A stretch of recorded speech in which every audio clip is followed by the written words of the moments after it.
ہنزا ہسپتال سے آ چکی تھی۔ اس نے فیصلہ کر لیا تھا کہ آج وہ بازل سے اپنے سارے معاملات کلیئر کر لے گی۔ ابھی وہ اپنے کمرے میں آئی ہی تھی جب پیچھے سے بازل اسے کمرے میں لے آیا، جو کافی تیار تھا۔ سنو، مجھے تمہارا NIC چاہیے اور شاید نکاح نامہ بھی۔ تمہارے پاس ہے؟ مجھے دے دو۔ تمہارے ڈائیورس پیپر تیار کروانے ہیں ملیشیا جانے سے پہلے۔ یہ کہہ کر بازل جیسے آیا تھا ویسے ہی چلا گیا، مگر ہنزا کے پاؤں کے نیچے سے زمین نکل گئی تھی۔ اس کی آنکھوں سے آنسو گر رہے تھے۔ تھوڑی دیر تو روتی رہی، مگر پھر غصے میں اٹھ کر بازل کے کمرے میں گئی۔ دروازہ کھولنے والی تھی جب اسے اندر سے بازل کی آواز آئی۔ ہاں ہاں میری جان، بول دیا اسے، بس کچھ دن اور پھر میں اور تم۔ ابھی بازل پوری بات کرتا، ہنزا کمرے میں داخل ہوئی تھی۔ یہ کیا بدتمیزی ہے؟ تمہیں ناکنگ کر کے آنا چاہیے۔ ابھی بتاتی ہوں تمہیں بدتمیزی کیا ہوتی ہے۔ ہنزا نے اس کے کمرے میں موجود ڈریسنگ ٹیبل کے پاس آ کے پرفیوم کی شیشی کھینچ کے بازل کے ماری۔ وہ تو بازل سائڈ پہ ہو گیا ورنہ اس کا سر پھٹ جاتا۔ ہنزا کیا پاگل ہو گئی ہو؟ ہاں پاگل ہو گئی ہوں۔ اتنا کہہ کے ہنزا نے اسے دوبارہ ٹیشو پیپر کا باکس مارا جو بازل کی ٹانگ پہ لگا تھا۔ اوہ ہنزا، لگ رہی ہے یار۔ ہنزا نے جب دوبارہ شو پیس اٹھایا بازل کو مارنے کے لیے تو بازل بیڈ پہ چڑھ کر بلینکٹ اوڑھ کے لیٹ گیا اور اس کے اندر سے بولنے لگا، چڑیل لگ جائے گی مجھے۔ ہنزا نے شو پیس غصے میں وہیں زمین پہ پھینکا اور اس کے اوپر چڑھ کے بیٹھ گئی تھی۔ روئے بھی جا رہی تھی اور اسے مار بھی رہی تھی۔ ارے کیا ہو گیا ہے ہنزا؟ بازل نے اسے اندر سے ہی کہا تھا۔ ہنزا نے اس کے اوپر بیٹھے بیٹھے بلینکٹ اتارا اور اس کے بال نوچتے ہوئے کہا، میرے ہو تم، سنا تم نے؟ جان سے مار دوں گی تمہیں بھی اور اس نوشی پوشی کو بھی۔ ہنزا کے منہ سے سن کر بازل کے لب کھل کر مسکرائے تھے۔ اسے مسکراتے ہوئے دیکھ کر ہنزا کو غصے کے ساتھ ساتھ رونا بھی آیا اور اتر کر جیسے جانے لگی، بازل نے اسے کمر سے تھام کر ایک دم اپنی پوزیشن بدلی اور کہا، تمہیں تو چاہیے تھی نا مجھ سے طلاق؟ نفرت تھی نا تمہیں مجھ سے؟ گھن آتی تھی نا مجھ سے؟ ہاں، جو بھی کہوں گی تمہیں سننا پڑے گا کیونکہ تم پر صرف میرا حق ہے اور میں کسی کو یہ حق چھیننے نہیں دوں گی۔ ہنزا کو بولنا تھا کہ بازل مسکرانے لگا۔ ہاں ہاں ہنسو مجھ پر، یہ بول کر ہنزا ایک دم رونے لگی تھی جب بازل نے اسے جھک کر اس کے لبوں کو چوم لیا تھا۔ ہنزا نے بھی اس کی گردن کو تھام لیا تھا، مگر ابھی بھی ہنزا رو رہی تھی جب بازل نے اس کے لبوں کو چھوڑا اور باری باری اس کی آنکھوں سے آنسو چنے تھے۔ میں صرف تمہارا ہوں، تمہارا ہی ہوں اور تمہارا ہی رہوں گا۔ جھوٹ، تم مجھے چھوڑنے والے تھے اس نوشی کے چکر میں؟ ایسا کبھی ہو سکتا ہے میری جان؟ بازل کے دل پر ایک ہی حکمران ہے اور وہ ہے صرف ہنزا بازل۔ یہ بول کر بازل ایک بار پھر ہنزا پر شدت سے جھکا تھا۔ کئی مہینوں کی اپنی پیاس اس کے لبوں سے بجھانے لگا۔ اس کی گردن پہ جھکا وہ اپنی پیاس بجھا رہا تھا جب ہنزا نے اسے کندھوں سے پکڑ کر روکا اور کہا، تو پھر وہ نوشی اور تم جو موبائل پر باتیں کر رہے تھے وہ؟ ابھی پیار کرنے دو، بعد میں بتاؤں گا، مگر اتنا جان لو تمہیں سیدھا کرنے کے لیے بازل نے تیرا راستہ اپنایا تھا۔ اتنا کہہ کے بازل نے اس کے کندھے سے شرٹ نیچے کٹ کے وہاں سے اپنے لب رکھے تھے۔ بازل پلیز۔ جب بازل کی شدتیں بڑھنے لگی تب ہنزا نے اسے روکا تھا۔ بازل کی لال سرخ آنکھوں کو دیکھ کر ہنزا کی نگاہیں جھکانے پر مجبور ہو گئی تھی۔ اس نے وقت کی نزاکت کو سمجھتے ہوئے ہنزا کے اوپر سے ہٹا اور اس کی سائڈ پہ لیٹ کر اس سے چپک گیا۔ زیان کسی بھی صورت میں ہیٹ کو نہیں چھوڑ رہا تھا اور ہیٹ کو لگا اس کا سانس رک جائے گا۔ اس نے پوری طاقت لگا کر زیان کو زور سے دور کیا تھا۔ پاگل ہو گئے ہیں کیا؟ ہیٹ نے لمبی لمبی سانس لیتے ہوئے غصے میں کہا اور واش روم سے چلی گئی تھی۔ زیان نے ہیٹ کے جاتے ہی ایک لمبی سانس لی اور یہ مانا کہ واقعی اس کی کس کا دورانیہ کچھ زیادہ ہی لمبا ہو گیا تھا۔ زیان نے باقی کا نہانا خود کیا اور یہ سوچتے ہوئے کیا کہ پتہ نہیں ہیٹ اسے معاف کرے گی یا نہیں۔ زیان جب باہر نکلا تو ہیٹ کمرے میں نہیں تھی۔ ہیٹ کی غیر موجودگی محسوس کر کے زیان کا دل پھر اداس ہونے لگا تھا۔ اس نے بہت بیزاری سے اپنا ٹراؤزر بدلا اور ساتھ میں بڑبڑانے لگا، بہت بڑا ہیرو سمجھتا ہے زیان تو خود کو، اور یہ بھی بہت ہی کوئی ہینڈسم ہے نا تو، جو اپنی بیوی کو کس کرے گا اور اسے پیار کرے گا تو وہ تیری ساری غلطیوں کو بھلا دے گی۔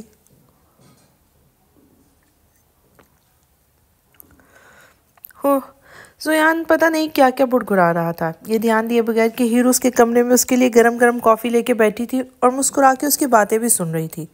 اگر آپ کا بڑبڑانا ہو گیا ہو تو ایک کافی پی لے۔ ہیٹ کی آواز پر زیان جو غصے میں اپنی شرٹ دیکھ رہا تھا ایک دم پلٹ کر حیران کن نظروں سے ہیٹ کو دیکھنے لگا۔ زیان نے دیکھا تھا اس کے چہرے پر کچھ انوکھا سا۔ ہاں تھا انوکھا کچھ۔ زیان نے سوچا اور غور کرنے پر معلوم ہوا کہ وہ انوکھی چیز کچھ اور نہیں ہیٹ کی مسکراہٹ تھی۔ ہاں، ہیٹ زیان کو دیکھ کے مسکرا رہی تھی۔ زیان دھیرے سے اس کے پاس گیا اور بیڈ پہ بیٹھ گیا۔ ہیٹ نے اپنے پاس رکھا ٹول اٹھایا اور زیان کے سامنے ٹاول اٹھایا اور زویان کے سامنے آ کے اس کے بال خشک کرنے لگی۔ زویان نے دھیرے سے اسے کمر سے تھام کر خود سے قریب کیا اور اس کا سر اپنے پیٹ پہ رکھ دیا۔ زویان کے اس عمل سے ہیر کے ہاتھ تھم گئے تھے۔ زویان نے نگاہ اٹھا کر ہیر کو دیکھا تو وہ اسے ہی دیکھ رہی تھی، مگر اس کی آنکھوں میں آنسو تھے۔ زویان کو پتا تھا اس کے رونے کی وجہ۔ زویان نے اس کے ہاتھ سے ٹاول لے کر سائڈ پہ رکھا اور اسے اپنی تھائی پر بٹھا کر اسے کمر سے تھاما تھا۔ ہیر نگاہیں نیچے کر کے مسلسل روئی جا رہی تھی۔ زویان نے اس کے گیلے لمبے بال جو اس کے چہرے پر تھے کان کے پیچھے کرتے ہوئے کہا، ہیر ادھر دیکھو میری طرف۔ زویان کے کہنے پر ہیر نے نگاہ اٹھا کے زویان کو دیکھا تو زویان اس کی آنکھیں دیکھ کر پل پل کے لیے ٹھہر سا گیا تھا۔ غصہ ہو مجھ سے؟ زویان کے سوال پر ہیر نے نفی میں سر گردن ہلائی تھی۔ مگر تم سے ایک بار پھر معافی مانگتا ہوں اپنے ہر اس عمل کے لیے جس سے تمہارا دل بری طرح ٹوٹا ہے۔ یہ کہہ کر زویان نے اس کے دونوں گالوں کو باری باری چوما جہاں اس نے تھپڑ مارے تھے، اس کے سر کے اس حصے کو چوما جہاں سے اس نے اس کے بالوں کو مٹھی میں لیا تھا۔ ہیر، اب میں تم سے اللہ کو گواہ بنا کے کہتا ہوں، جس دن میں نے تمہیں پہلی بار دیکھا تھا اسی دن تمہاری ان آنکھوں نے مجھے اپنی طرف اٹریکٹ کیا تھا، مگر میں نے اپنے دل کی نہیں سنی۔ میں تم سے بدلہ نہیں لینا چاہتا تھا، مگر مارشا اور رابرٹ کی باتوں میں آ کر وہ سب کیا۔ مگر دیکھو یہ سب کچھ ڈرامہ تھا، مگر اللہ نے ہمارا نکاح ڈرامہ نہیں رکھا، وہ تو سچ مچ تم سے ہو گیا۔ میں تم سے محبت عشق دونوں کرتا ہوں۔ دل کی دھڑکن تھمنے لگتی ہے جب تم دور جاتی ہو۔ پلیز ایک بار، خالی ایک بار اعتبار کر لو مجھ پہ۔ زویان کے لہجے میں کیا نہیں تھا، التجا، افسوس، ندامت۔ ہیر اسے دیکھتی رہی اور کہا، میں نے آپ کو معاف کیا زویان۔ یہ بول کر ہیر زویان کے گلے لگ گئی تھی۔ زویان کو لگا آج اللہ نے اسے فرش سے عرش پر پہنچا دیا، اور ہیر کو اسی انداز میں اپنے میں لیے بیڈ پر گر گیا تھا۔ اپنی پوزیشن بدل کر ہیر کے چہرے کو چومتے ہوئے کہا، سچ میں مجھے معاف کر دیا نا؟ ہیر نے اس کے چہرے پر ہاتھ رکھا اور کہا، ہاں زویان، میں نے آپ کو دل سے معاف کیا۔ اگر زندگی میں دوبارہ اپنے میرے اعتبار توڑا تو زندگی کو موت کو گلے لگا لوں گی۔ ہیر کی یہ بات سن کر زویان نے فوراً اس کے لبوں پر اپنے ہاتھ رکھے اور کہا، اگر دوبارہ تم نے اپنے مرنے کی بات کی تو میں ہمیشہ کے لیے ناراض ہو جاؤں گا۔ یہ بول کر زویان ہیر کے لبوں کو چومنے لگا، جب ہیر نے فوراً اس کے لبوں پر ہاتھ رکھا اور کہا اور پوچھا، نکاح والے دن جو آپ نے میرے سامنے ماشا کو کس کیا تھا اس کی آپ کو سزا ملے گی۔ ہیر، زویان نے حیران ہو کر ہیر کو دیکھ کے کہا تھا، ہاں، اور آپ کی سزا یہ ہے کہ آپ میرے ہونٹوں کو جبھی چومیں گے جب میں چاہوں گی۔ اوہ ہیلو، یہ کیسی سزا ہے؟ ہیر، میں نہیں مانتا۔ یہ بول کر ہیر کے لبوں کو چومنے کے لیے جھکا جب ہیر نے فوراً کہا، آپ کو میری قسم۔ ہیر، یہ غلط ہے، نہ کرو، پلیز چومنے دو ورنہ۔ نہیں، اب ہٹے، میں کھانا لاؤں آپ کے لیے۔ یہ ہیر کے ایسے کہنے پر زویا نے مسکرا کر اس کے ماتھے پر اپنے لب رکھے اور کہا، جاؤ جانی، کھانا لاؤ، تم پر ایسی ہزار کس قربان۔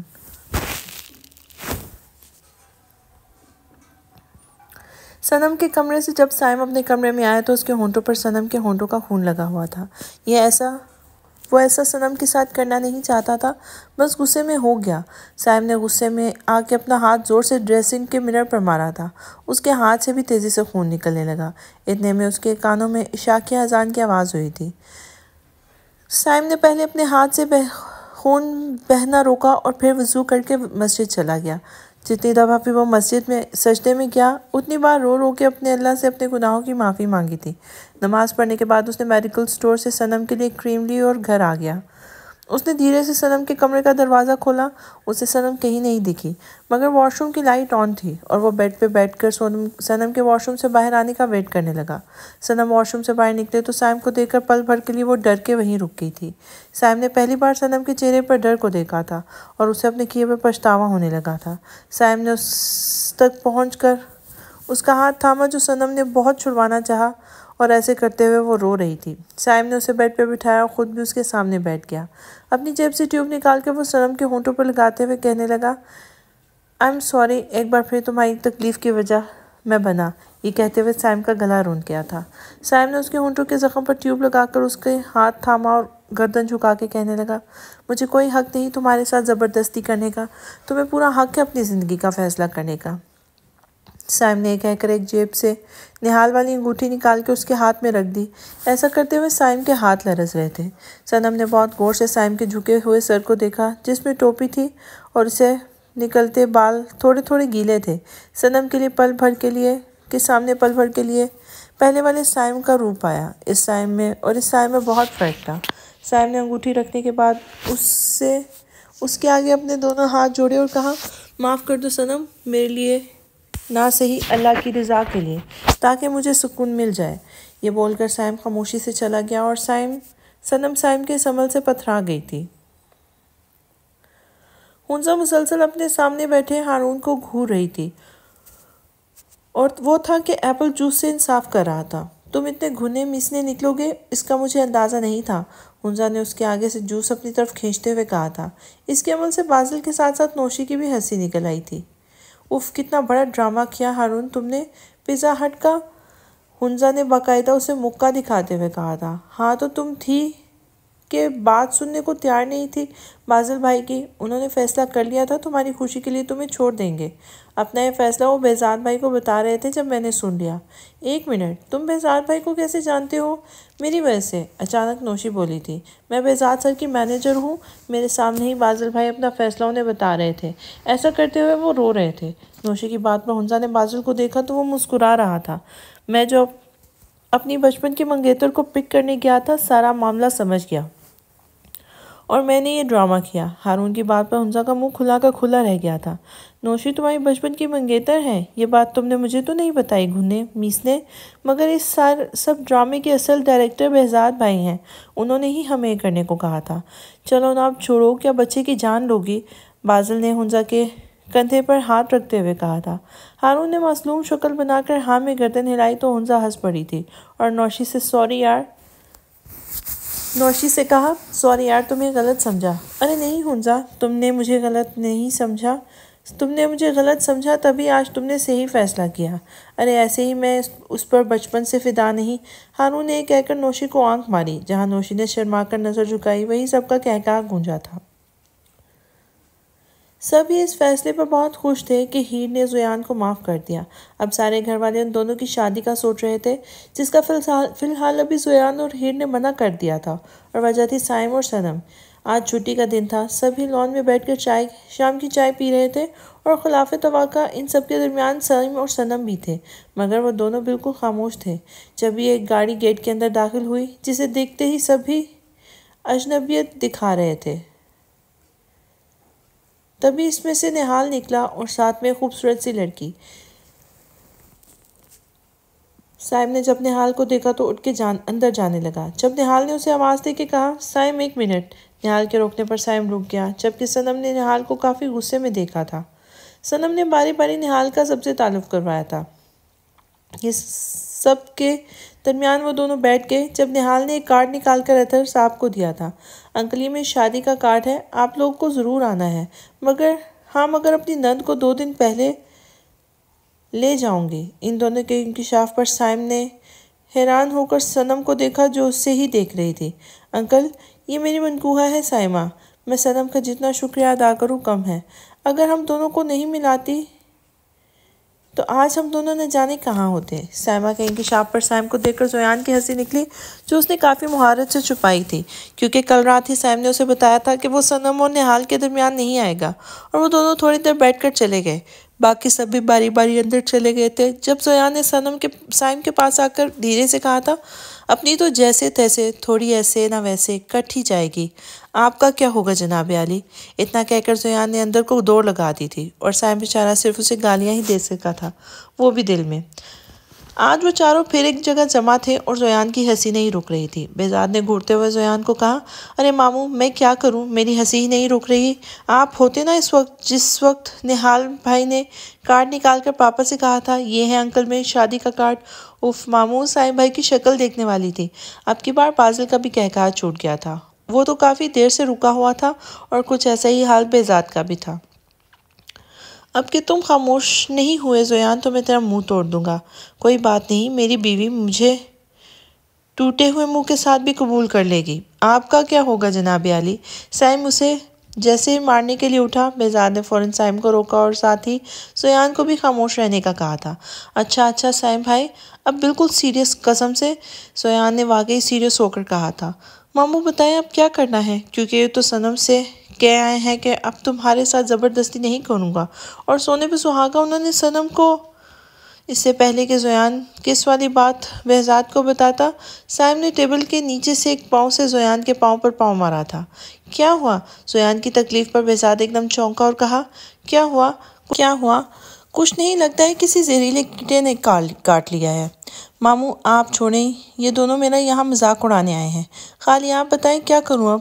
او ہیلو، اگر ہم نے اپنی بیویوں کو راضی کیا ہے نا تو بھائی تجھے اندازہ نہیں کتنے پاپڑ بیلے ہیں۔ یہ بیچارہ تو موت کو چھو کے آیا ہے۔ بازل نے آخری بات زویان کی طرف اشارہ کر کے کہی تھی۔ ہاں اور نہیں تو کیا، شہر کی ساری لڑکیوں سے فلرٹ کر کے اب اپنی والی کو پٹانے کا ان کو طریقہ ہی نہیں آ رہا۔ زوہان نے بھی حساب برابر کر کے کہا تھا۔ ایک منٹ یار، تم دونوں خاموش رہو، بہزاد نے دونوں کو ٹوکا تھا۔ دیکھو سائم، ایک آئیڈیا ہے میرے پاس اور یہ آخری موقع ہے۔ یہ ہاتھ سے نکل گیا تو بھائی تو اپنی کہیں اور بندوبست کر لینا۔ بہزاد کے آئیڈیا بتانے کی بات پر زویان اور بازل تو ہونکوں کی طرح ہنزا کو بہزاد کو منہ کھولے دیکھ رہے تھے، جبکہ سائم کے بھی اب اچھے خاصے پسینے چھوٹ گئے تھے۔ ماموں آپ جانتے ہیں کہ اگر گھر کے بڑوں کو اس بات کا علم ہو گیا تو کیا ہوگا؟ یہ بیچارہ مفت میں مارا جائے گا۔ زویان نے سائم کی طرف اشارہ کر کے کہا تھا۔ تو سائم کیسے بازل نے بھی زویان کی بات سے متفق ہوا تھا۔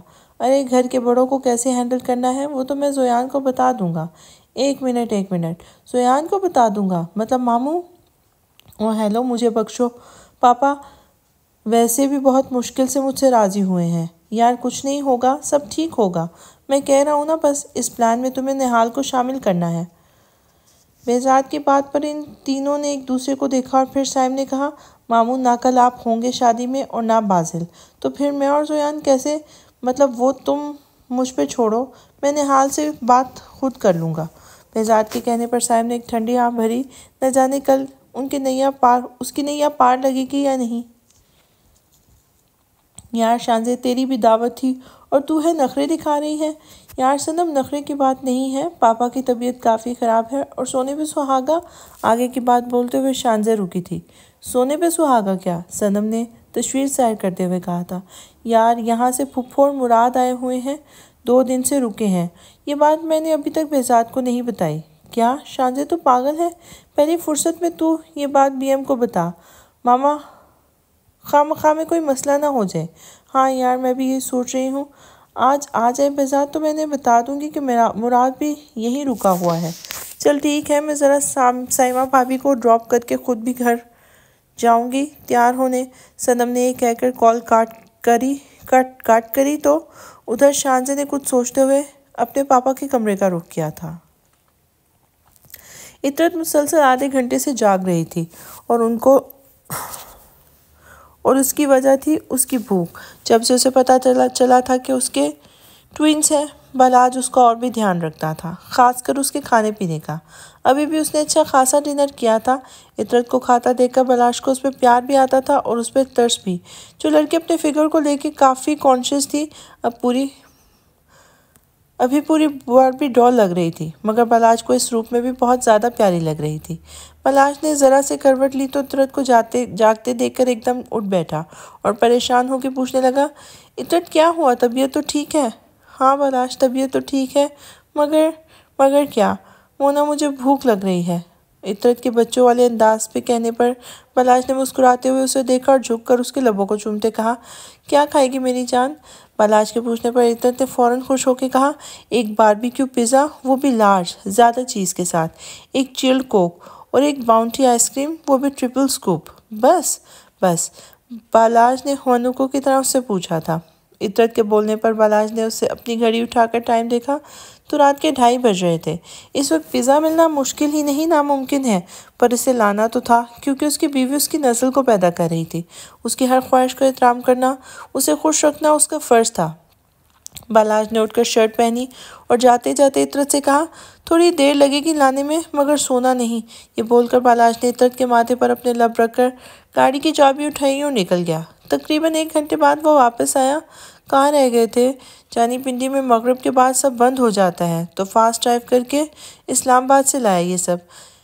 آئس کریم میں فریزر میں رکھ آیا ہوں، پگھل گئی ہوگی، تم جب تک یہ پیزا کھاؤ۔ بلاش نہ جانے کیا بول رہا تھا، مگر عطرت کی آنکھوں میں آنسو بھرنے لگے تھے۔ وہ دھیرے سے اٹھی اور بلاش کے سینے سے لگ کے رونے لگی۔ یہ کیا ہوا؟ عطرت ادھر دیکھو میری طرف، رو کیوں رہی ہو؟ آپ صرف میری خواہش پہ اتنی دور گئے۔ بلاش کی بات سمجھ میں آئی تو اس نے بہت آرام سے عطرت کو اپنی باہوں میں اٹھایا۔ حالانکہ اس کا 8واں مہینہ چل رہا تھا، اچھا خاصا وزن تھا، پھر بھی بلاش کے لیے وہ پھولوں کی طرح تھی۔ بلاش نے اسے لٹا کر اس کے دونوں گالوں کو چوما، اس کے ہونٹوں کو چوم کر کہا، اگر تم مجھے آج میرے دوسرے ملک سے بھی کچھ لانے کو کہتی نا تو میں وہ بھی لے کے آتا۔ تم مجھے اتنی بڑی خوشی دے رہی ہو، میری نسل پیدا کرتے ہوئے نہ جانے کتنی تکلیفوں سے گزرو گی، اور میں تمہارے لیے ذرا سا بھی دور نہیں جا سکتا۔ بہت بہت بہت محبت کرتا ہوں عطرت جانو آپ سے، بس اب جلدی سے ان چنو منو کو پیدا کرو تاکہ میں اپنی بیوی کو اپنے سینے سے لگا سکوں۔ بلاش کی باتوں پر عطرت مسکرا کر کھانے سے انصاف کرنے لگی اور بلاش اسے دے کر مسکرانے لگا۔ زویان، میرا موبائل آپ کے کمرے میں تو نہیں؟ زویان جو ریڈی تھا بس اس کے بالوں میں برش کر رہا تھا، ہیر کو دیکھ کر اس کا ہاتھ وہیں رک گیا۔ لائٹ فیروزی کلر کے انگرکھے میں ہلکا سا میک اپ کیے، لائٹ سی جھمکیاں کانوں میں ڈالے، ہاتھوں میں میچنگ چوڑیاں، پاؤں میں غصہ اور لمبے بالوں کو کھلا چھوڑے نیچے سے کرل کیے ہوئے وہ بے ساختہ زویان کی نگاہوں کو ساکن کر گئی تھی۔ اوف، شکر خدا کا مل گیا۔ ہیر نے اس کے تکیے کے نیچے سے اپنا موبائل اٹھایا اور جیسے ہی جانے کے لیے موڑی تو زویان کے سینے سے ٹکرائی تھی۔ ہیر جان، آج ہماری شادی نہیں ہے، نہال بھائی کی ہے، زویان نے چہرے پر حسین مسکراہٹ لیے ہیر سے کہا تھا۔ زویان کی بات پر ہیر نے شرما کر نگاہیں نیچے جھکائیں اور کہا، زویان چھوڑے، مجھے دیر ہو رہی ہے، نہال بھائی کو دو بار فون آ چکے ہیں صنم کے پاس۔ ہیر، واپس لے لو اپنی قسم سے چومنے دو یہ گلابی ہونٹ جس پر تم نے ریڈ لپسٹک لگائی ہے، لگا کر انہیں اور ظالم بنا دیا ہے۔ زویان کے التجا پر ہیر نے زویان کو خود سے دور کیا، اپنا موبائل کا کیمرہ آن کیا اور زویان کے قریب آ کر اس کے گالوں پر اپنے ہونٹ رکھ کر دھیرے سے ڈھیر ساری سیلفی لے لی۔ ابھی فی الحال اسی سے کام چلائیں اور چلیں، یہ کہہ کر ہیر نے اپنی آنکھوں سے تھوڑا سا کاجل لے کے زویان کے کان کے پیچھے لگایا اور کہا، بہت بہت پیارے لگ رہے ہیں آپ آج بلیک شلوار قمیض میں، کہیں میری ہی نظر نہ لگ جائے آپ کو۔ یہ بولتے بولتے جہاں ہیر مسکرائی تھی، زویان بھی مسکراتے ہوئے ہیر کے ماتھے پر اپنے لب رکھے تھے۔